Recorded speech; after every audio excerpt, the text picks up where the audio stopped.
एका बऱ्याच कालावधीनंतर इंद्रधनु चॅनल आपले मनपूर्वक स्वागत करीत आहे. दिवाळीच्या निमित्ताने पुनश्च हरिओम.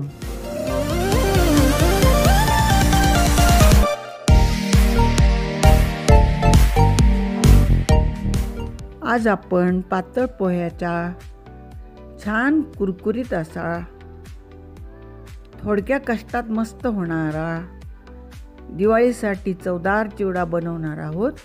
सुस्वागतम मैत्रिणींनो. माझ्या पदार्थांचं करायची एक गंमत अशी आहे की फार मोजीत वगैरे मला बसावं लागत नाही. कदाचित हा पहिला माझा अनुभव जुना काळाचा असल्यामुळे असेल.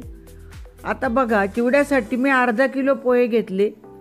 त्यांच्याकडे डोळ्यांनी पाहत अंदाजाने शेंगदाणे, खोबऱ्याचे काप, डाळं, काजूचे काप, कढीपत्ता, बारीक केलेली मिरची, सर्व काही एका ठिकाणी व्यवस्थित गोळा करून घेतलं आणि चाळणीमधून छानपैकी एक एक एक तळून घेतलं.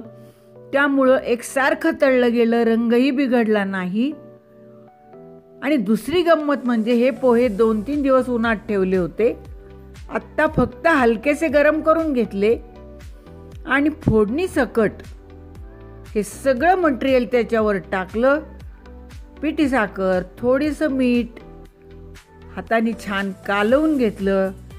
आपण पाहू शकता, हाताने चुरलं तरी कुरकुरीत वाजणारा हा मस्त चिवडा अंदाज 1500 तयार झाला आहे.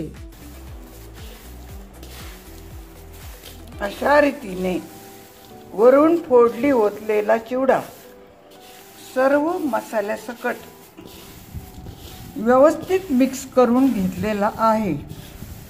महत्त्वाची सूचना, हा चिवडा परत गरम करायचा नाही, कारण हे थोडेसे उन्हात ठेवून थोडेसे गरम करून भाजून कुरकुरीत झालेले पोहे, अर्थात पातळ पोहे, हा झाला पातळ पोह्यांचा कुरकुरीत चवदार सुंदर असा चिवडा.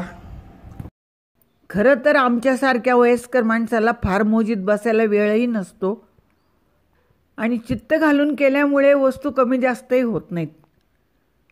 अन्नपूर्णा माता प्रसन्न.